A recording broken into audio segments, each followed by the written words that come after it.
श्री सद्गुरु महाराज की जय। शांति संदेश सितंबर 2018 ईस्वी से दुख की निवृत्ति योग से।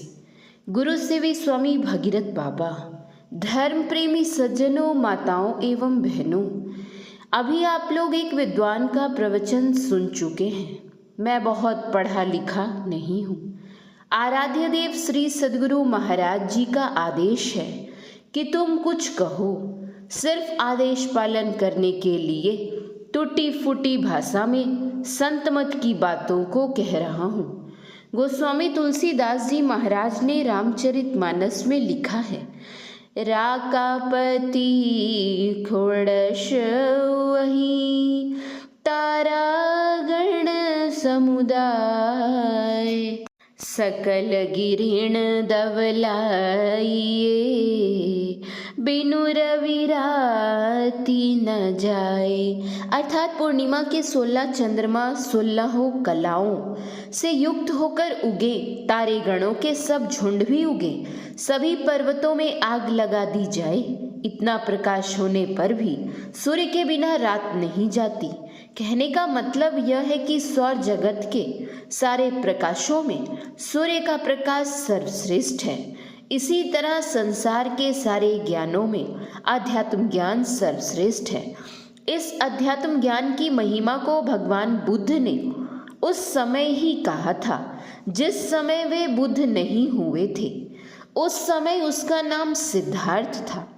जब उन्होंने संसार की नश्वरता को देखा तो इनके मन में वैराग्य की तरंगें उठी। वे अपने पिता महाराज शुद्धोधन के पास गए, शिष्टता पूर्वक प्रणाम किया और हाथ जोड़कर कहने लगे, पिताजी, संसार के विषयों में मेरा मन नहीं लगता है, इसलिए मैं गृह त्यागी होना चाहता हूँ। इतना सुनते ही शुद्धोधन तो अवाक हो गए। उन्होंने कहा, बेटा, यह तुम क्या कहते हो? तुमको किस बात का दुख है? किस बात की कमी है? तुम अतुल ऐश्वर्य के स्वामी हो।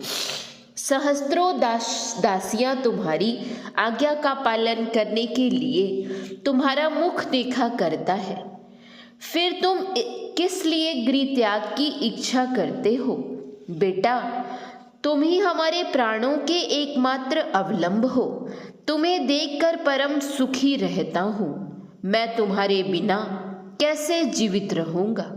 इसलिए घर छोड़ना उचित नहीं। तुम जो चाहोगे वह यहीं उपस्थित कर दिया जाएगा। सिद्धार्थ ने कहा, पिताजी, यदि 4 बातें आप मुझे दे सकें तो गृह त्याग का संकल्प छोड़ सकता हूँ। पहली बात यह कि मैं कभी दरिद्र ना हूँ।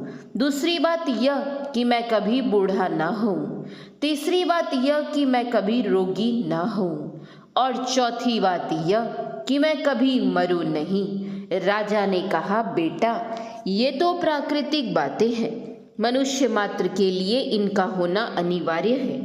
प्रकृति के नियमों का उल्लंघन कौन कर सकता है? मनुष्य अपने जीवन भर सुखी रहने का केवल प्रयत्न कर सकता है। सिद्धार्थ ने कहा, पिताजी, मैं उस ज्ञान को प्राप्त करूंगा जिसके द्वारा मैं अपना ही नहीं बल्कि जरा मरण व्याधि से दुखित अनंत जीवों का उद्धार कर सकूंगा। जैसा उन्होंने कहा वैसा करके संसार के लोगों को दिखाया। अध्यात्म ज्ञान की यही महिमा है। जो इस आध्यात्मिक ज्ञान को छोड़कर केवल अपने को इन 5 विषयों को ही भोगने में लगाकर रखते हैं, वे कभी शाश्वत सुख को प्राप्त नहीं कर सकते। जैसे लाभ से लोभ बढ़ता है, वैसे ही भोग से तृष्णा बढ़ती है, शांत नहीं होती। इस संबंध में संत सूरदास जी महाराज ने बड़ा ही अच्छा कहा है, 10 20 50 भय सत, होई 1000 तू लाख मांगेगी, कोटि अरब खरब असंख्य, पृथ्वीपति होने की चाह जगेगी, स्वर्ग पताल को राज करो, तृष्णा अधिकाधि अति आग लगेगी, सुंदर एक संतोष बिना सठ, तेरी तो भूख कभी ना भागेगी। संत मत का उपदेश है, यदि कोई शांति पाना चाहता है तो उसको अभ्यास करना होगा। किस चीज का अभ्यास? बहुत सी पुस्तकों का पाठ करने का या बहुत देर तक बोलते रहने का अभ्यास नहीं। यह जो हम लोगों के अंदर सूरत है, जिसको जीव या प्राण कहते हैं, पिंड और ब्रह्मांड के असत मंडलों में फंस गया है, जिससे यह जीव अधोगति का भोग भोग रहा है। वह इस तरह का है जैसे कोई आदमी दूर की यात्रा करता है तो उसको बीच बीच में ठहर कर विश्राम करना पड़ता है, फिर आगे के लिए चलता है।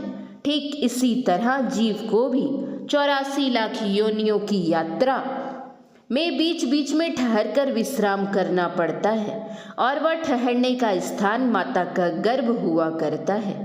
जिस गर्भ में जीव को 9-10 महीने रहना पड़ता है, उस गर्भ का अतिशय दुख, गर्भ से बाहर होने का दुख, संसार में कुछ दिन रहने का दुख, फिर संसार से चलने के समय का यानी मृत्यु का दुख, इन सारे दुखों से बचने के लिए संत मत बतलाता है कि ऐसा अभ्यास करना चाहिए कि असत मंडलों से सुरत का सिमटाव होकर इसकी ऊर्ध्वगति हो जाए और परम प्रभु परमात्मा को प्राप्त कर सारे दुखों से छूट जाए। संत मत बतलाता है कि सुरत की संभाल का अभ्यास पहले मानस जप से, फिर मानस ध्यान से, फिर दृष्टि योग से, पुनः सुरत शब्द योग से होता है। जब हम लोग आंख बंद करते हैं तो सामने अंधकार मालूम पड़ता है। अंधकार का पर्दा बहुत कठिन पर्दा है, इससे बाहर निकल जाना कोई सहज काम नहीं है। केवल दृष्टि योग से ही सुरत इससे पार हो सकती है। हम लोगों के अंदर देखने की जो शक्ति है उसी को दृष्टि कहते हैं। बाहर में जो डिम और पुतली देखते हैं यह दृष्टि नहीं है, यह तो केवल एक खोल मात्र है। हमारे अंदर देखने की जो शक्ति है और हमारे अंदर जो मन है, इन दोनों में बड़ा संबंध है। जहाँ मन जाता है वहाँ दृष्टि भी जाती है, जहाँ दृष्टि जाती है वहाँ मन जाता है। इसलिए दृष्टि को टिकाने के लिए जहाँ गुरु संकेत किए हैं, उस स्थान पर देखने की कला से देखने से सुरत अंधकार मंडल को पार कर जाएगी। तब क्या होगा, इस संबंध में संत मंसूर की वाणी में है।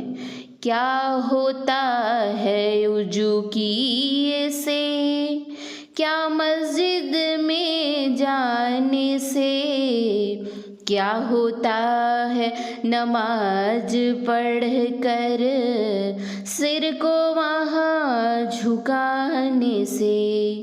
किया न जिसने इश्क जहाँ में उठाना हाथ जवाने से, जीते जी नहीं मिला खुदा तो मिलेगा क्या मर जाने से।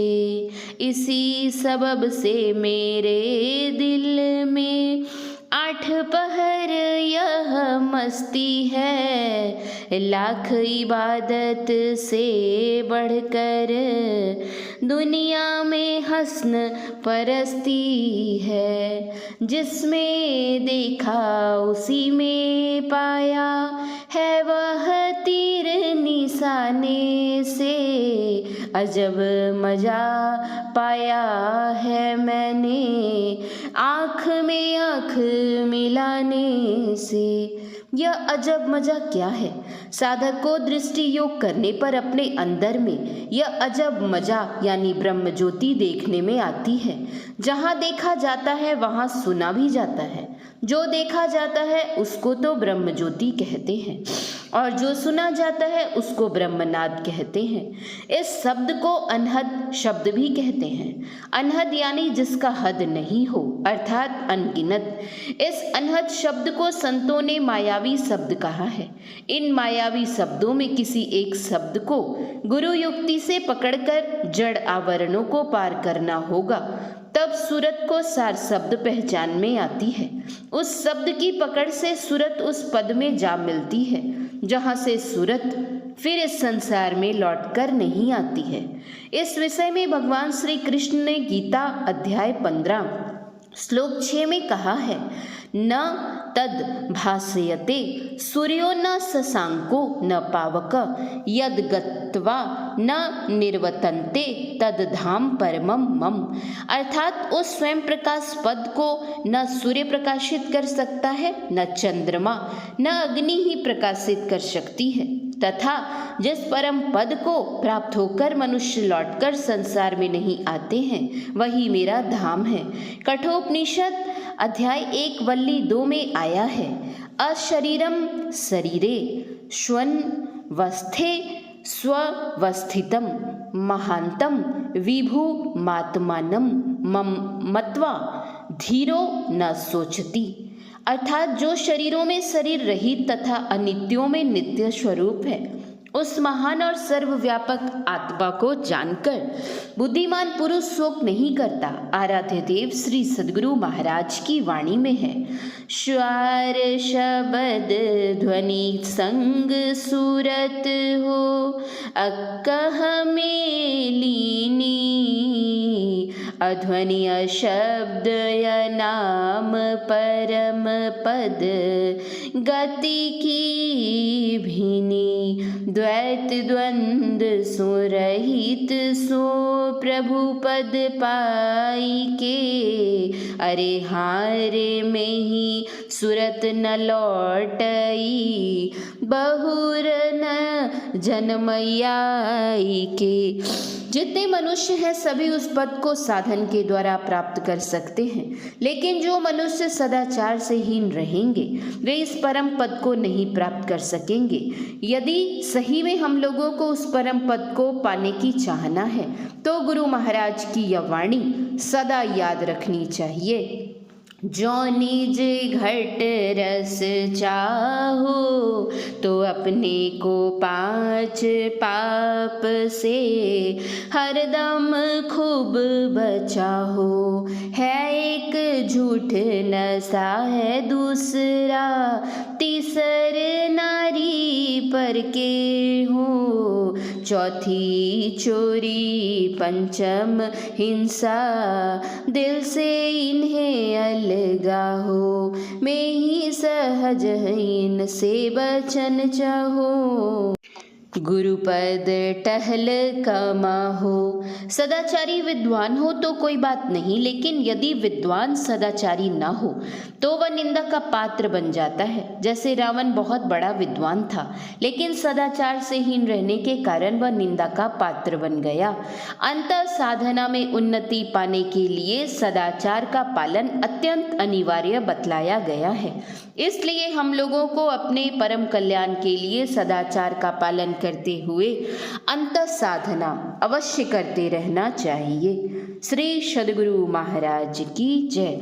यह प्रवचन अखिल भारतीय संत मत सत्संग के 72वां वार्षिक महाधिवेशन के अवसर पर बिहार राज्य अंतर्गत कटिहार नगर के दर्शन शाह महाविद्यालय के प्रांगण में दिनांक 25/2/1980 ईस्वी के प्रातःकालीन सत्संग में हुआ था। श्री सद्गुरु महाराज की जय।